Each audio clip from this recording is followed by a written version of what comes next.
Friends, welcome you all to our YouTube channel Tea Talk। सफलता के आसमान पर चमकने वाले सितारों की जानदार शानदार कहानी सुनिए उन्हीं की जुबानी। देखते रहिए टी टॉक। इसी क्रम में आज हम मुलाकात करेंगे एक मशहूर राइटर, एक्टर, कॉमेडियन राजीव निगम से। राजीव निगम एक छोटे से शहर कानपुर से अपने करियर का शुरुआत करते हैं और उसके बाद वह मुंबई आकर बसते हैं।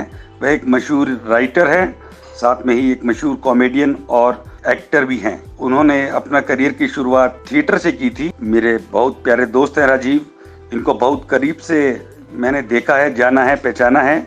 एक छोटे से परिवार से उठ के आज जो उन्होंने अपना मुकाम पाया है वो उनकी मेहनत का ही नतीजा है। Rajiv Nigam the great Indian laughter challenge fame, हर शाख पे उल्लू बैठा है फेम और अन्य कई फिल्मों में और कई सीरियल्स में वो अपना दमखम दिखा चुके हैं।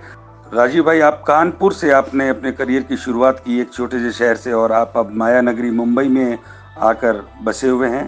तो जरा आपने इस कानपुर से मुंबई माया नगरी तक के सफ़र के बारे में हमें कुछ बताएं।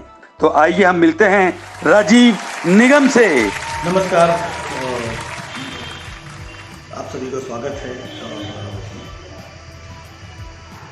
जैसा कि मेरे सफ़र के बारे में आपने पूछा, मैं कानपुर का रहने वाला हूं और एक बहुत ही मध्यम वर्गीय परिवार से मैं बिलोंग करता हूं। और कानपुर में थिएटर और बहुत सारी कल्चरल एक्टिविटीज़ का उतना स्कोप नहीं था। तो बचपन से मैंने जो शुरुआत की, संडे को हमारे यहाँ एक जो अखबार आया करता था, उसमें बहुत सारे जोक, चुटकुले, किस्से, कहानियाँ आया करते थे। तो हमारे लिए टेलीविज़न कह लीजिए, फिल्म कह लीजिए या एंटरटेनमेंट कह लीजिए, थिएटर कह लीजिए, सब कुछ वो न्यूज़पेपर हुआ करता था। वहाँ से फिर शहर में कुछ लोग थोड़ा थोड़ा थिएटर करते थे। तो जब मैं कॉलेज जाने लगा तो फिर थिएटर के लिए मैं लोगों से मिला और छुट-पुट थिएटर किया। जहाँ से मुझे एक एनर्जी मिली आगे बढ़ने की। और फिर मुझे लगा ग्रेजुएशन कंप्लीट करने के बाद कि कानपुर में रह कर के कुछ नहीं हो पाएगा, मुझे मुंबई जाना होगा। तो 1994 में मैं मुंबई चला गया और मेरा असली संघर्ष और सफ़र मुंबई से शुरू हुआ। कहते हैं कि हर इंसान के जीवन में एक ऐसा मोड़ आता है जो कि उसके ज़िंदगी को बदल कर रख देता है। आपके जीवन में भी हमें एक ऐसा टर्निंग पॉइंट बताइए जिसने आपके जीवन को बदल कर रख दिया और आज आप एक स्थापित कलाकार बन चुके हैं। और टर्निंग पॉइंट की अगर बात करें तो मैं तो एज ए राइटर मैंने, बिकॉज वो दौर ऐसा था कि जहाँ पर बहुत सारे टीवी चैनल्स नहीं थे, डिजिटल मीडिया नहीं था, मोबाइल नहीं था। और तो मैं अपने करियर की शुरुआत मैंने ऑडियो कैसेट से की थी। हम कॉमेडी की ऑडियो कैसेट्स बना करके लोगों तक पहुँचाते थे। तो उसके लिए मुझे बहुत सारा कंटेंट लिखने की ज़रूरत पड़ती थी। तो मैं बहुत सारा कंटेंट लिखा करता था। तो उसकी वजह से मेरे पास एक कंटेंट का भंडार था। तो जब एक शो शुरू हुआ वर्ड्स एंड शेकर्स, तो मैं उस शो को जो होस्ट करते थे शेखर सुमन जी, मैं उनको जा कर के मिला। उनको मेरा कंटेंट बहुत पसंद आया। तो वो शो मैंने लिखना शुरू कर दिया और वो शो इतना ज़्यादा पॉपुलर हुआ कि देश और दुनिया में छा गया। तो उसके बाद फिर एज ए राइटर कोई भी कॉमेडी का शो शुरू होता था तो लोग सबसे पहले राजीव निगम को याद करते थे। तो एज ए राइटर फिर मुझे पैसे मिलने लगे, मेरा नाम, इज्जत फील्ड के अंदर होने लगा। तो वो एक मेरी करियर का एक टर्निंग पॉइंट था, जहाँ से मैं इंडस्ट्री में लोगों से मिलने के लिए एक जो टाइम लगता था, तो मैं वहाँ पर अंदर पहुँच गया। बहुत सारे लोगों से आसानी से मिल सकता था और इज्जत के साथ मिल सकता था। लोग मेरी इज्जत करते थे एज ए राइटर। तो वो एक टर्निंग पॉइंट कह सकते हैं। आप एक बहुआयामी प्रतिभा के धनी हैं। आप writer, poet, as an actor और कॉमेडियन भी हैं। कहाँ से सीखा आपने ये सब कुछ?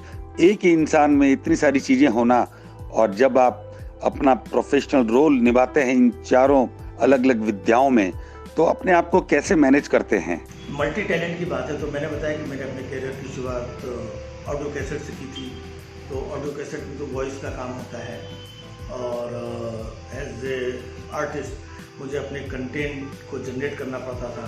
तो कंटेंट तैयार करते करते मैं राइटर बन गया और चूँकि थिएटर से जुड़ा हुआ था तो एक्टर तो था ही। और इसके बाद बहुत सारे टीवी सीरियल्स का ऑफ़र मिला, काम करने का मौका मिला, जिसमें से स्टार प्लस में आप लोगों ने देखा होगा हर शाख पे उल्लू बैठा है, जिसमें मुझे मेन लीड करने का मौका मिला। तो एक साथ as a stand up comedian, as a voice over artist, as a dubbing artist, as a writer, as a performer, as a entertainer, बहुत सारी जिम्मेदारियों को निर्वाह करने का मौका मिला और बड़ी खुशी की बात है कि मैं इन सारी चीज़ों को बहुत जिम्मेदारी के साथ निभा पाया। ये आप लोगों का सबका प्यार। राजीव भाई, एक कलाकार अपने चरित्र को ही पर्दे पे निभाता है, चाहे उसकी पर्सनल जिंदगी में कितनी भी समस्याएं चल रही हो। अभी हाल ही में कुछ समय पहले आपके साथ भी एक बहुत विकट समस्या चल रही थी, जब आपका छोटा बेटा हॉस्पिटल में लगभग साल भर से ज़्यादा समय तक एडमिट रहा, किंतु प्रोफेशनल कमिटमेंट के कारण आपने उस ड्यूरेशन बहुत सारे शोज किए, लोगों को हंसाया भी, गुदगुदाया भी। लेकिन ये बहुत मुश्किल होता है कि आपकी पर्सनल ज़िंदगी में बहुत कुछ चल रहा हो और आप पर्दे पर सामने आके लोगों के उनको हंसा रहे हैं। तो ये सब कैसे मैनेज किया आपने?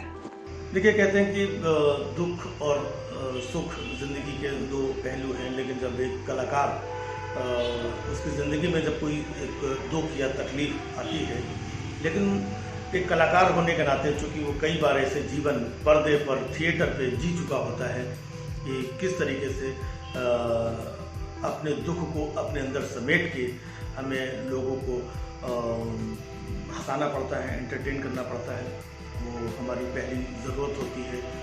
तो इसलिए हमें अपने दुख को पीछे रख करके हमें पहले उनके बारे में सोचना पड़ता है। तो this is the part of life. Rajiv भाई, हम जानना चाहते हैं कि एक कॉमेडियन को लोग सिर्फ हंसने और गुदगुदाने के लिए ही पहचानते हैं, लेकिन आपकी कॉमेडी में एक व्यंग होता है, एक संदेश भी होता है और उसके लिए आपने कई सीरीज भी बनाई हैं जो कि दर्शकों के द्वारा काफी सराही गई हैं। तो जरा इसके बारे में हमें बताइए कि ये इतना अलग क्यों है और आप ये इसको कैसे निभा पाते हैं? देखिए, कॉमेडी के कई फॉर्मेट होते हैं, जिसमें एक जोक चुटकुले से लेकर के कहते हैं कि वो केले के छिलके पर फिसलने वाली भी कॉमेडी होती है, नोक झोंक वाली कॉमेडी होती है और कहीं पर एक दूसरे को छेड़छाड़ वाली कॉमेडी होती है। लेकिन मैं शुरू से उस कॉमेडी को बेहतर मानता रहा हूँ जिसमें आप हास्य और व्यंग के साथ साथ समाज को जागृत करने का काम भी कर सकें। और वो जो कॉमेडी है, हास्य व्यंग, जिसको आप सरकाज़म भी कह सकते हैं, वो मुझे शुरू से पसंद था और वो काम मैं करता हूँ और देश दुनिया में मेरे इस सरकाज़म को, मेरे इस कॉमेडी के वे को लोग बहुत प्यार से रिसीव करते हैं और बहुत चाहते हैं। बड़ी खुशी की बात है। वैश्विक महामारी कोरोना ने पूरे वर्ल्ड में अभी हाहाकार मचा रखा है। भारत में भी कोरोना का कहर बहुत ज्यादा बढ़ चुका है। आप एक रोल मॉडल हैं राजीव भाई, तो जरा आप भारतवासियों को और विश्व में रहने वाले सभी लोगों को अपनी तरफ से क्या संदेश देना चाहेंगे? कोरोना से फेस करते हुए काफ़ी लंबा समय हो गया है हम सबको और अब तो मैं यही उम्मीद करता हूँ कि ये कोरोना अपना सामान, अपना बैग पैक करके यहाँ से निकल जाए, क्योंकि हम बहुत सारे लोगों के बैग बहुत दिनों से पैक पड़े हुए अंदर, हम लोग अपने काम पे नहीं निकल पा रहे हैं। तो बस अब मेरा यही मानना है कि कोरोना से अब हमें डरने की ज़रूरत नहीं है, लेकिन सेफ्टी की ज़रूरत है। सुरक्षित रह करके अब हमें बिना डरे हुए बाहर निकलना होगा, अपना काम करना होगा, लेकिन पूरी सुरक्षा के साथ, पूरे एहतियात के साथ में। जितने एहतियात बताए गए हैं, मुँह पे मास्क लगाने से लेकर के, सैनिटाइज़र से लेकर के और सोशल डिस्टेंसिंग को मेंटेन रखते हुए हमें अब तो बाहर निकलना होगा और कोरोना का डट के मुकाबला करना होगा। भारत में टैलेंट की कोई कमी नहीं है और अधिकतर टैलेंट अभी पिछले कुछ 3-4 सालों से बहुत सारे छोटे शहरों से निकल के आया है। जैसे आप स्वयं कानपुर के हैं और सभी यंगस्टर्स माया नगरी में आके अपना करियर आगे बढ़ते हुए देखना चाहते हैं, पर ये इतना आसान नहीं होता, इस राह में बहुत कांटे होते हैं।